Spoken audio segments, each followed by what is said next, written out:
Shalom. This is your brother Barawan giving all praises, honor, and glory unto Yahweh Ba'ashem, Yahushai Ba'ashem Rakah Kodash. Yahweh being known, the Heavenly Father, the creator of heaven and earth, the God of Abraham, the God of Isaac, and the God of Jacob, the God which the scriptures speak of. And Yahushai is only begotten son which the world ignorantly calls Jesus Christ, and the Rakah Kodash which is the Holy Spirit.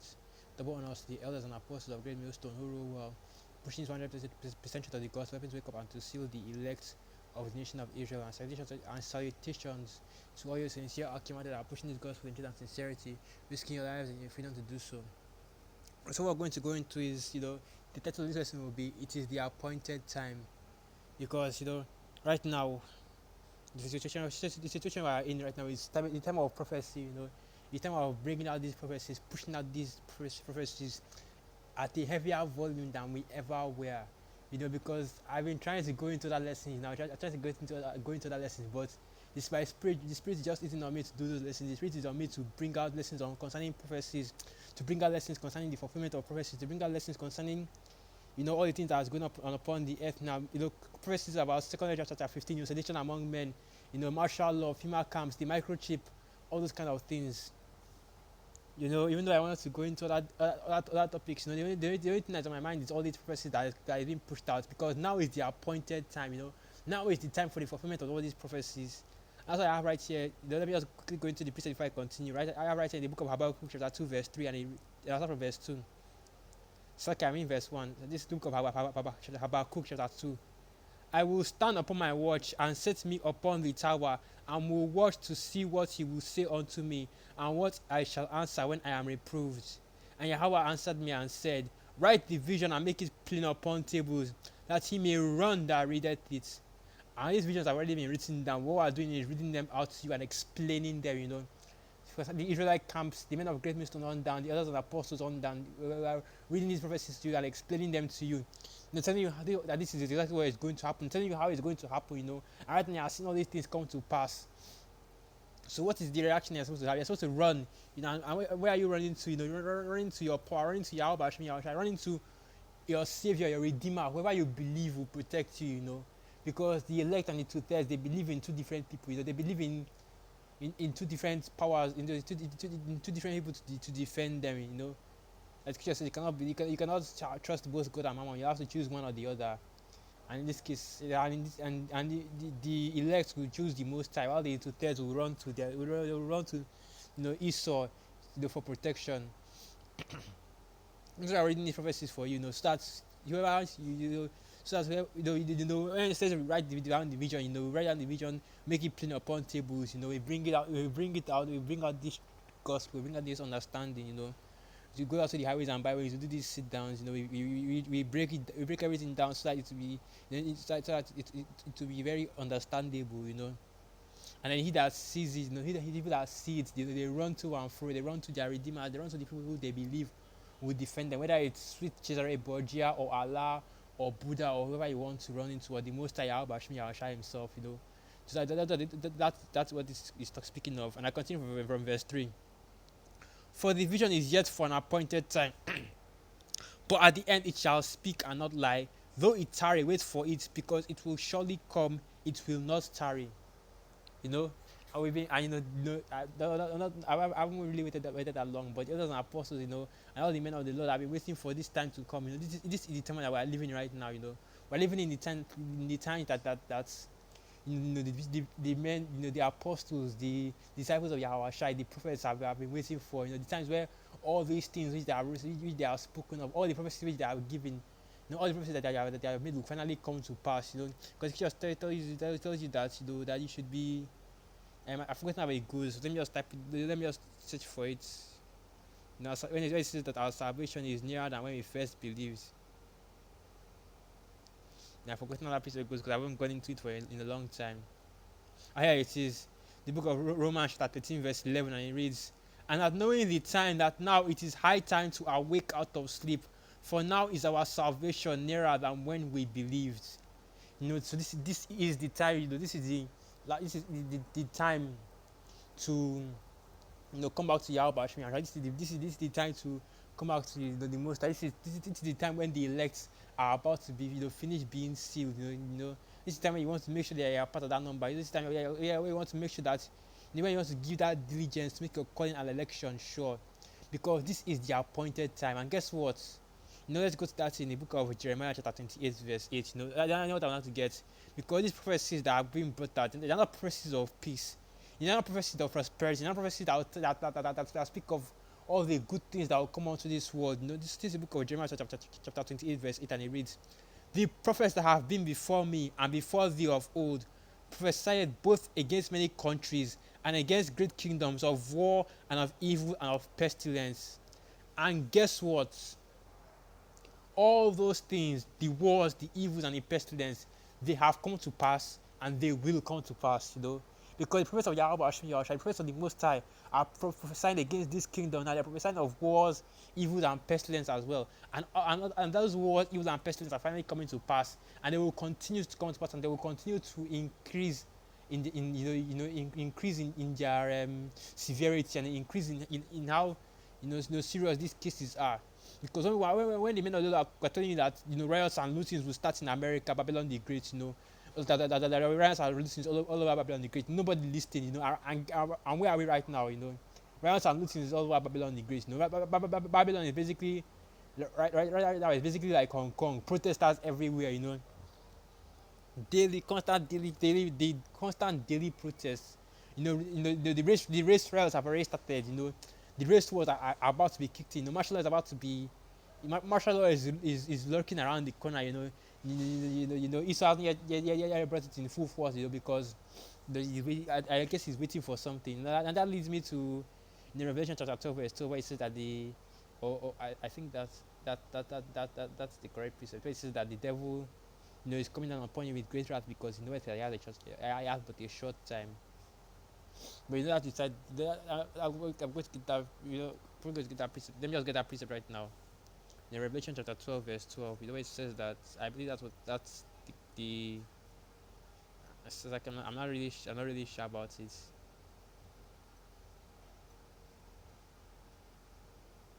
Okay, yeah, it's the book of Revelation chapter 12 verse 12. "Therefore rejoice, ye heavens, and ye that dwell in them. Woe to the inhabitants of the earth and of the sea, for the devil is come down unto you, having great wrath, because he knoweth that he hath but a short time." And right now Esau is desperate. Through the spirit of Yahweh Hashem Yahushua, we can see that he is getting desperate, because he knows that he has a limited time to get his agenda, rolling. His new world agenda rolling, and he has a very short time to crown his enterprise a success. So now he's getting desperate, and he's bringing out all these things one by one. First it was this pandemic, and now it's this virus that is basically engineered and made and increased it to the volume that it is in right now. And it's still in the background, and it's still in the background, pushing this RFID microchip, pushing the mark of the beast, still in the background, pushing the still in the background, pushing the crash of the US dollar, of the monetary system, still in the background, preparing all these plans for his new world agenda. Because right now this is the appointed time where his kingdom, it's the last hurrah of Esau's kingdom, where his kingdom will finally come to an end. And guess what? After that kingdom, as the scripture says in the book of 2 Ezra chapter 6 verse 9, that Esau is the end of the world and Jacob is the beginning of it that follows. So after that kingdom that is about to after that kingdom, and when Esau is destroyed, guess what? It will be Jacob, up there. It will be Jacob in rulership right now. It's Jacob that will rule, and as it's written up in the book of Daniel chapter 2, I believe it's Daniel chapter 2. Let me go to that. Where it says the saints of the Most High will inherit the kingdom forever, even forever and ever.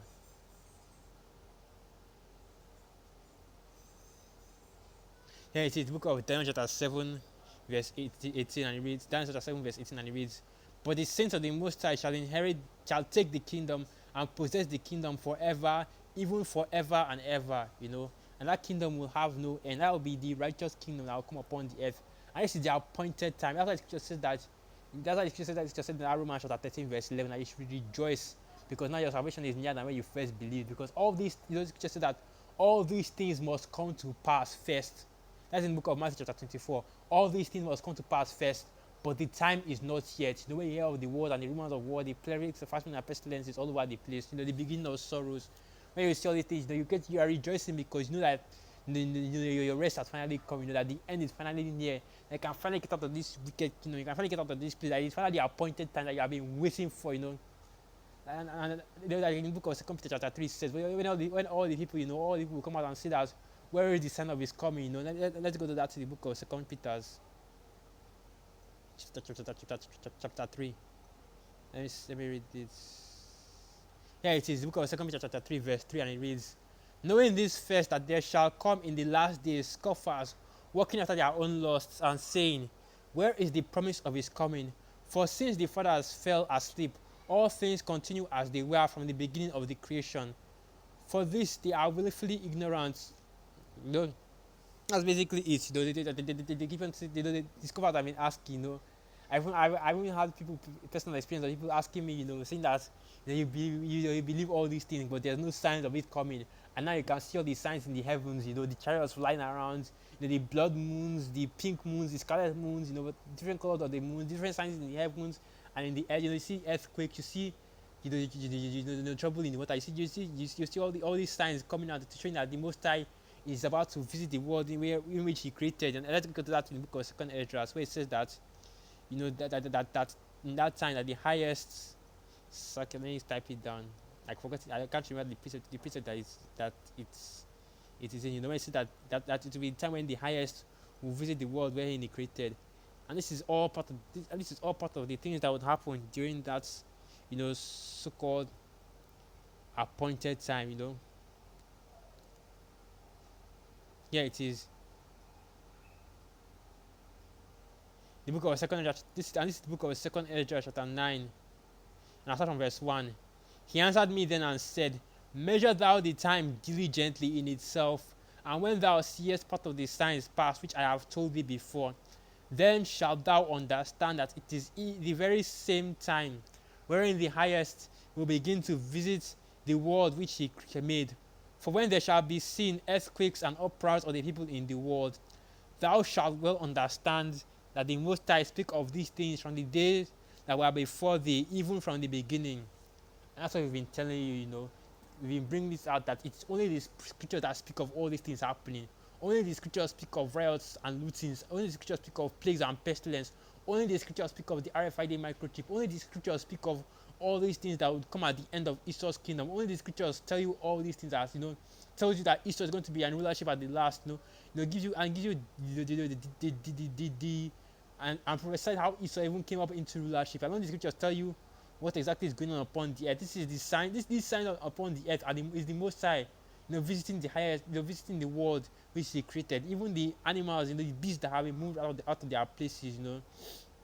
Like the scripture says, the animals that have been coming out into the suburbs lately. The killer wasp thing that happened in America. They said that the Japanese was it the Japanese giant hornets that started appearing in America, in the US, in Babylon, and the locusts that are still tearing up Eastern Africa and Asia, and even Asia, even and the Middle East up till now.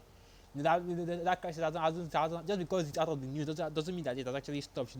All the things that you hear in the news, all the things that you hear in breaking news that you hear about it, and they just stop talking about it.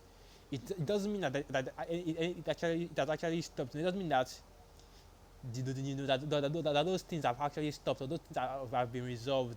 It just means that they have been put on the back burner, because it's old news, and the new things that newer things have come out, the newer problems have come out, and people are facing those newer problems. Because when all these crises that hit the earth, it's not going to be just one thing after the other. It's going to be multiple situations that will keep on escalating until they reach their breaking point. But we know through these pieces that the elect will be protected during this time. That this appointed time is the time for this is through the Spirit is a time for celebration, because we know that our salvation and our kingdom is coming nearer and nearer. I'll be honest, I did not expect the riots and the lootings and the race wars to start so quickly. The Most High, scripture says that the Most High, He's speeding, that the days were shortening, and He's speeding up for the elect's sake. Let me get that. That's in the book of Matthew chapter 24. I said that except those days be shortened, there shall no flesh be saved, but for the elect's sake. It is the book of Matthew chapter 24 verse 22. And except those days should be shortened, there should be no flesh, there should no flesh Saka, be saved. But for the elect's sake, those days were shortened. You know, and that's what we're saying right now. You know, these things are escalating quickly, quicker and quicker and quicker and quicker and quicker and quicker. Let's go back to the book of Habakkuk chapter 2, you know. Just want to squeeze out, you know, the final bit of information I can, just the final bit of understanding I can from there, you know, before I finish up this lesson, you know. Because these visions and these are this is the appointed time, and that has come out. It has not lied, you know. Everything that the elders and the apostles have spoken, everything that the Hebrew Israelites have been telling you, all these things have come to pass. The Christian church didn't predict, you know, all these riots and lootings and pestilence and martial law.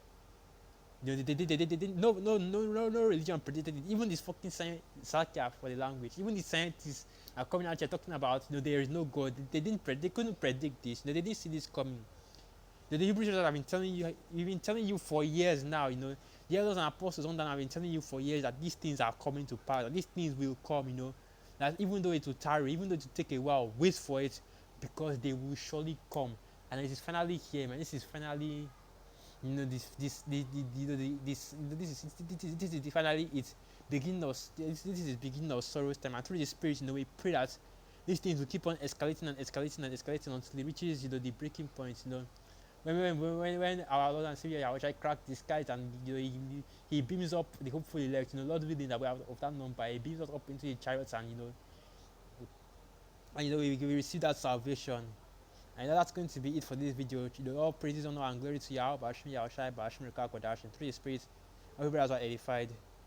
Shalom.